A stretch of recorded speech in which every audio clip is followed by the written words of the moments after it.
Bab 1006. Ada yang salah.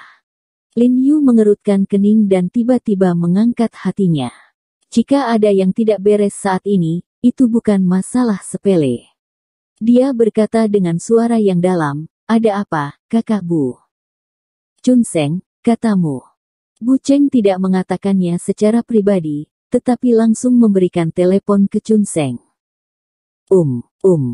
Suara Chun Seng segera terdengar di telepon. Chun Seng tampak sedikit terburu-buru dan gugup, tidak tahu bagaimana berbicara untuk beberapa saat. "Oh, kamu sedang berbicara, apa?" Bu Cheng memarahi Chun Seng dengan suara yang dalam, dan pada saat yang sama menendang Chun Seng dengan marah. Aku tidak tahu bagaimana mengatakannya, bagaimanapun, bagaimana situasinya, dan aku tidak bisa memastikannya sepenuhnya, jadi aku tidak bisa mengatakannya, mungkin aku salah membacanya. Chun Seng berkata dengan suara bengkok. "Kakak Bu, apa yang terjadi?" Lin Yu di ujung telepon tampak kosong, mengerutkan kening dan bertanya, kata-kata Bu Cheng dan Chun Seng langsung membuatnya bingung. Yang ini. Bu Cheng tiba-tiba ragu untuk berbicara, dan berkata kepada Lin Yu dengan suara rendah, jika Chun Seng masih tidak yakin. "Aku tidak tahu bagaimana mengatakannya, atau tidak apa-apa untuk saat ini. Aku akan yakin setelah 2 hari. Bicara lagi nanti. Apakah kamu baik-baik saja?" Lin Yu tidak bisa berkata-kata untuk sementara waktu. Kedua orang ini, apakah kamu bercanda? Sebelum dia dapat berbicara, Bu Cheng di ujung telepon langsung menutup telepon. Lin Yu menggelengkan kepalanya dan tersenyum tak berdaya. Dia tidak menganggapnya serius, dan terus memikirkan bagaimana mereka menjawab tanpa Hu Qingfeng. Bagaimana menghadapi Rong Hesu Daun. Tanpa Hu Qingfeng, kesulitan seluruh operasi tiba-tiba meningkat beberapa kali, sehingga Lin Yu tidak bisa tidur di malam hari, dan menghabiskan malam di ruang belajar sambil memegang beberapa gambar yang diberikan kepadanya oleh Hao Ningyuan untuk melakukan penelitian. Gambar-gambar ini menandai tempat di mana ratu diterima, tempat pertemuan pertukaran, tempat para VIP tinggal, dan tempat ratu menjamu dia dan Rong Hesu. Lin Yu meneliti semua kemungkinan rute, mengetahui bahwa jika mereka ingin membunuh Rong Hesu dalam satu gerakan, mereka harus melakukannya di jalan karena kekurangan jenderal besar. Dan bertindak cepat, hanya dengan kejutan Anda dapat memiliki kesempatan. Tentu saja, bagaimana bertindak tergantung jalan mana yang akan ditempuh Rong Hesu ketika saatnya tiba dan berapa banyak orang yang akan dilengkapi dengan Rong Hesu. Namun, Lin Yu memiliki rencana umum di dalam hatinya.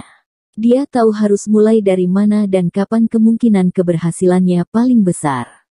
Pada saat itu, dia hanya perlu menemukan cara untuk memaksa Rong Hesu di jalan yang paling sesuai hari itu tidak akan sulit.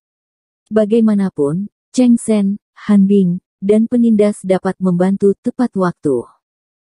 Ini menyoroti pentingnya situs. Dia dapat menggunakan kekuatan yang dia butuhkan kapan saja, di mana saja.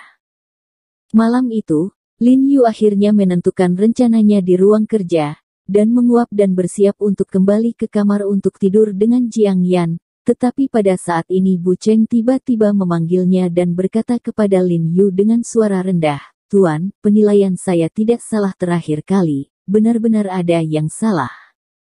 "Terakhir kali? Apa terakhir kali?" Lin Yu bertanya dengan curiga. Tetapi dengan cepat bereaksi dan berkata dengan suara yang dalam, "Apakah kamu berbicara tentang terakhir kali kamu dan Chun Seng memberitahuku?" "Apa itu?" "Ini, Tuan, kemarilah." Bu Cheng berkata dengan suara yang dalam, "Aku tidak bisa mengandalkan kata-kata kosong. Kami bilang kamu mungkin tidak percaya, tapi melihat itu berarti percaya." Lin Yu mendengar nada melangkah menjadi sangat serius, dan tidak bisa membantu tetapi mengerutkan kening. Mengetahui bahwa itu mungkin tidak mudah, dia setuju dengan suara rendah dan bertanya, "Di mana saya dapat menemukan Anda?" Bu Cheng memberitahu Lin Yu sebuah alamat, dan secara khusus menginstruksikan Lin Yu untuk tidak mengemudi dan naik taksi. Lin Yu mendengarkan perkataan Bu Cheng, mengenakan pakaiannya, turun ke bawah dan menabrak mobil menuju tempat yang dikatakan Bu Cheng. Lokasi yang dikatakan Bu Cheng sangat dekat dengan gedung apartemen yang dibeli Lin Yu. Setelah dia keluar dari mobil, dia melihat sekeliling, tetapi tidak melihat angka apapun. Saudaraku He, di sini, di sini. Pada saat ini, sebuah suara berteriak padanya dengan suara rendah. Lin Yu berbalik dan menemukan bahwa Chun Seng sedang melambai padanya di pinggir jalan. Lin Yu buru-buru berjalan ke arahnya, dan bertanya dengan suara rendah, "Chun Seng, apa yang terjadi?" Chun Seng menggaruk kepalanya, lalu bergerak-gerak seperti itu di telepon hari itu, dan berkata dengan ragu-ragu, "Aku tidak yakin apa yang sedang terjadi." Saat berbicara, Chun Seng menunjuk ke jalan di depan, dan memberi isyarat kepada Lin Yu untuk mengikutinya dan menunggu di dalam mobil selangkah demi selangkah. Lin Yu memicingkan mata ke arah Chun Seng dan berkata, "Chun Seng, apakah kamu benar-benar tidak yakin, atau tidak nyaman untuk memberitahuku secara langsung?" Chun Seng mengerutkan bibirnya, dan berkata dengan suara rendah, "Saudaraku He, tidak baik hanya mengatakan hal-hal buruk tentang orang lain sebelum semuanya menjadi jelas. Jadi saya mengundang Anda kali ini hanya untuk membiarkan Anda melihat sendiri. Lihat apakah ada masalah." Lin Yu.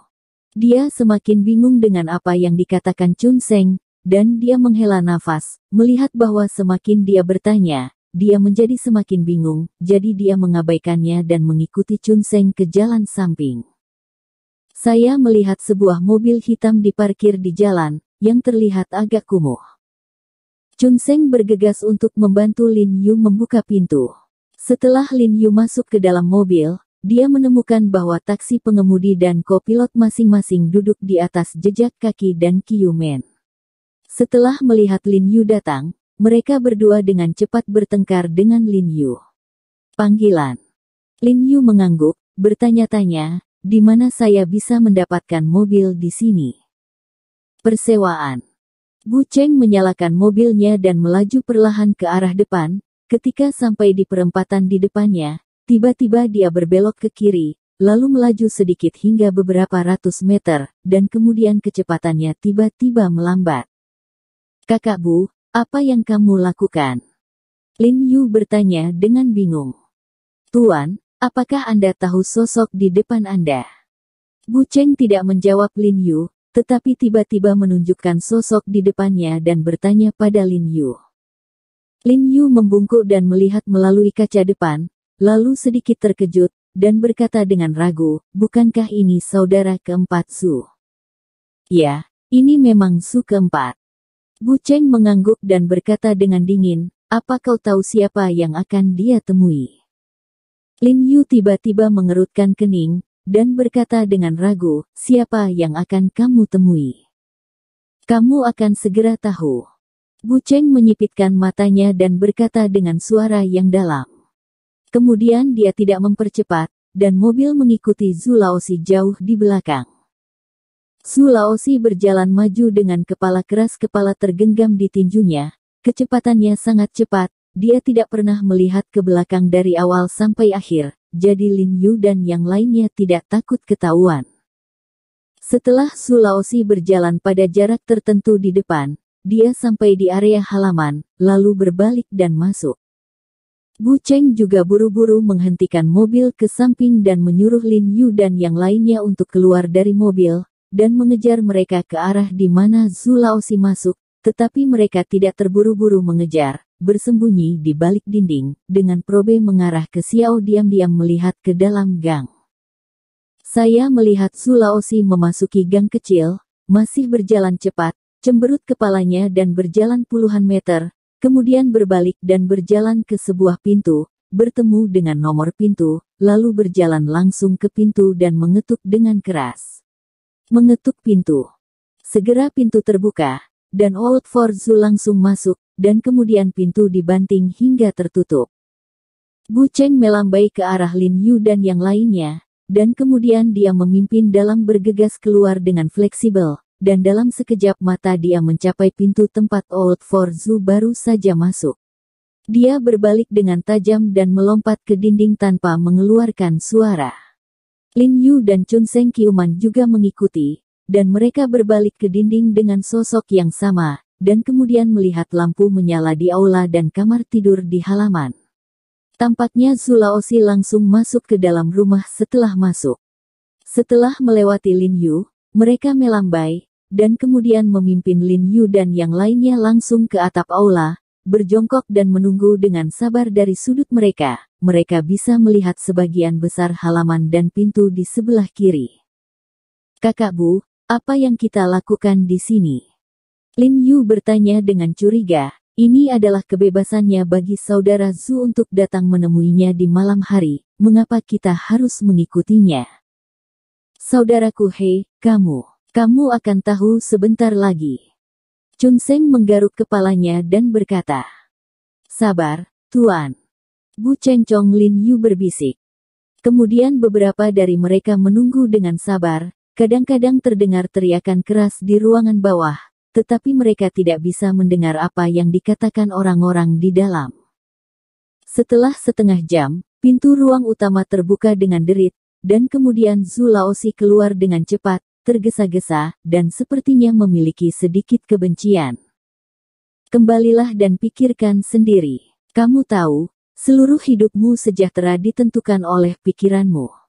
Pada saat ini, seorang pria berjaket hitam diikuti keluar dari aula, dan dia masih berusaha membujuknya saat mengirim Zhu Laozi. Su tua tidak berbicara, dia membuka pintu dan berjalan keluar, dengan cepat menghilang ke dalam gang. "Tuan, apakah menurutmu orang ini tidak asing?" Bu Cheng berkata kepada Lin Yu saat ini, dan kemudian mengarahkan jarinya ke pria berjas hitam di bawah. Ketika Lin Yujing mengatakan ini, dia melihat dari dekat ke pria berjaket hitam, dan melihat bahwa lengan kanan pria itu kosong. Dia jelas cacat. Dia tidak ingat kenalan dengan disabilitas yang dia kenal. Pada saat ini, pria berjaket hitam menutup pintu dan menoleh, mengungkapkan wajahnya, tetapi Lin Yu masih merasa sangat aneh, memastikan bahwa dia belum pernah melihat orang ini sebelumnya. "Sebentar lagi kamu akan tahu siapa dia." Bu Cheng tiba-tiba mencibir.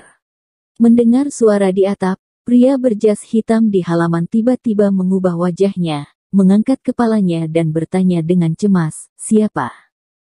Dengan keterampilan pidatonya, Bu Cheng sudah menendang kakinya, dan dengan cepat terbang ke udara. Dengan kelembamannya yang besar, dia mencubit lehernya dan membantingnya ke tanah. Lin Yu dan Chun Seng Qiuman juga terbang ke bawah. "Beritahu kami, Tuan, siapa Anda?" Bu Cheng mencubit leher pria berjaket hitam itu dan berkata dengan suara dingin.